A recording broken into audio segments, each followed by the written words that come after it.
بسم اللہ الرحمن الرحیم۔ السلام علیکہ یا صاحب العصر والزمان۔ یقیناً مومن کا امتحان لیا جاتا ہے۔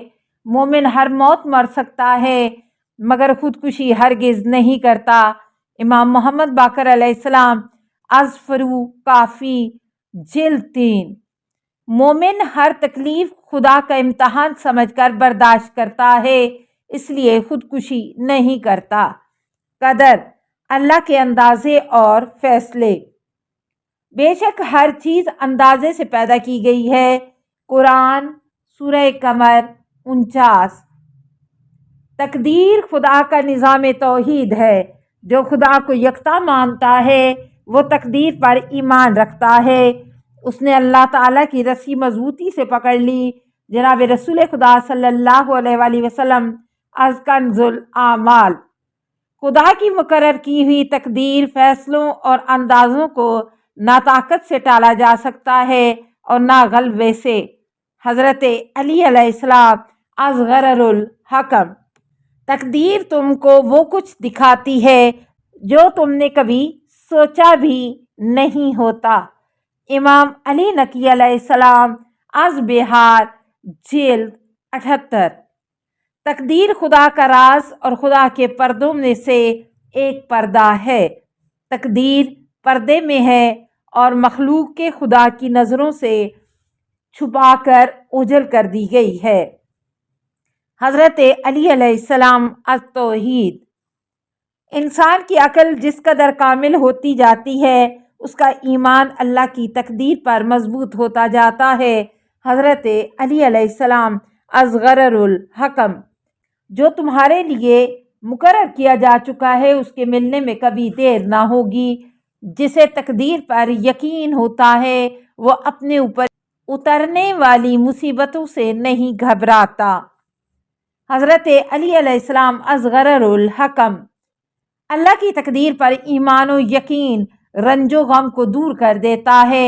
جناب رسول خدا صلی اللہ علیہ وآلہ وسلم از کنز الاعمال۔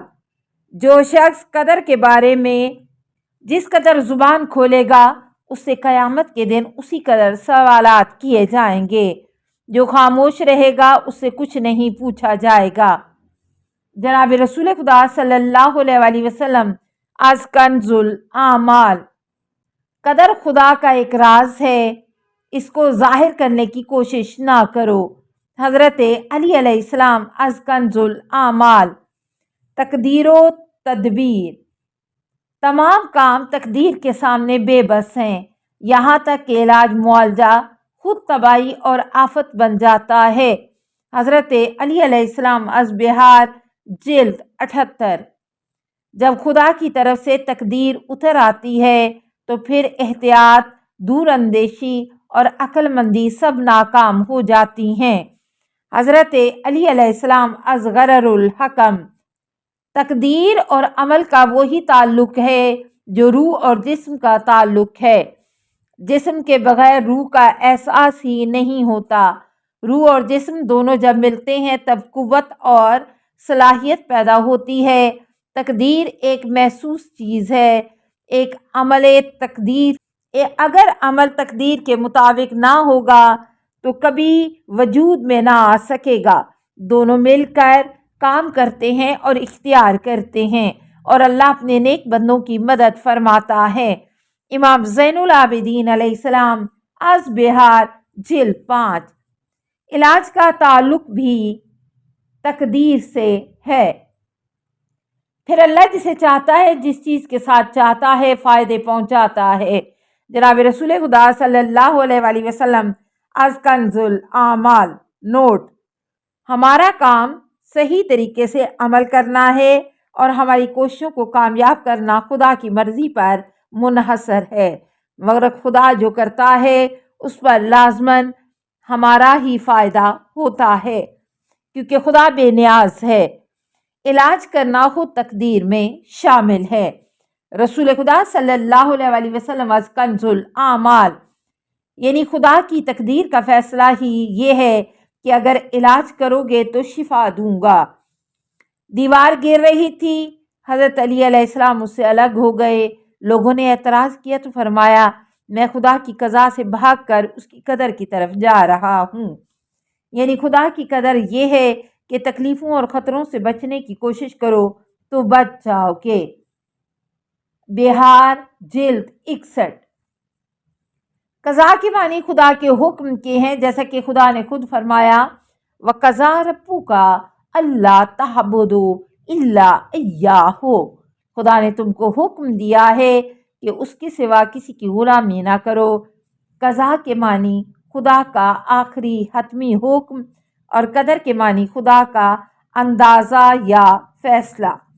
حضرت علی علیہ السلام از کنز الاعمال۔ قدریہ عقیدہ۔ قدریہ وہ لوگ ہیں جو یہ کہتے ہیں کہ تمام خیر و شر، اچھائی برائی، فائدے نقصان پوری طرح خود ہمارے اپنے اختیار میں ہے، گویا ہم قادر مطلق ہیں۔ ایسے لوگوں کے لیے میری شفاعت میں کوئی حصہ نہیں، نہ میرا ان سے کوئی تعلق ہے۔ جناب رسول خدا صلی اللہ علیہ وسلم از کنز الاعمال۔ میری امت میں دو ایسے گروہ ہیں جن کا اسلام میں کوئی حصہ نہیں ہے۔ نمبر 1 مرجیہ، نمبر 2 قدریہ۔ پوچھا گیا یا رسول اللہ صلی اللہ علیہ وسلم مرجیہ کون ہیں؟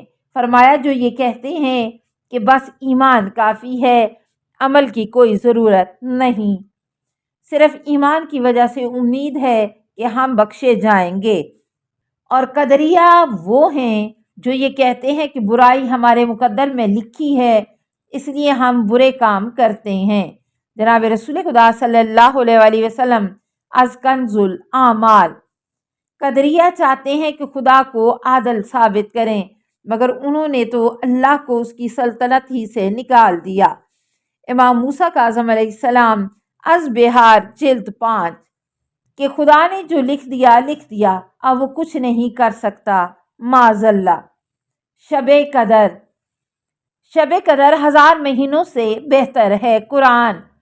مطلب یہ ہے کہ ہر اچھا عمل، مثلا نماز، زکوٰۃ یا کوئی بھی نیک کام جو اس رات میں کیا جائے گا وہ ان 1000 مہینے تک انجام دینے سے بہتر ہے اور افضل ہے جن میں شب قدر نہ ہو۔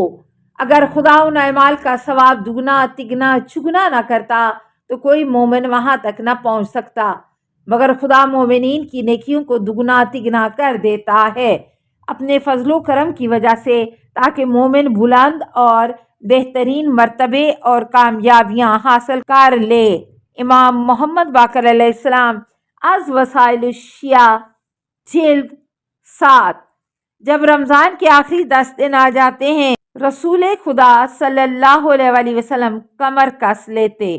امام جعفر صادق علیہ السلام از وسائل الشیعہ جلد 7۔ اقتدار یا حکومت۔ اقتدار ملنے کے بعد آدمی کی اچھی بری عادتیں ظاہر ہو جاتی ہیں۔ کمزوروں پر زبردستی حکومت قائم کرنا قابل مذمت اقتدار ہے۔ حکومت ملنے کی آفت امتحان یہ ہے کہ انسان لوگوں کے ساتھ نیکی کرنا چھوڑ دے۔ جب دشمنی پر قابو پا لو تو اس کا اصل شکریہ یہ ہے کہ اس کو معاف کر دو، قدرت ہوتے ہوئے معاف کر دو اور غصے کے وقت بردباری اور صبر سے کام لو۔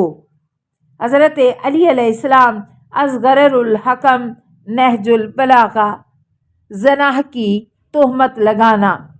جو لوگ پاک عورتوں پر زناکاری کی تہمت لگائیں اور پھر 4 چشمدید گواہ نہ پیش کریں ان کو 80 کوڑے مارو۔ قرآن سورہ نور 5 تا 13۔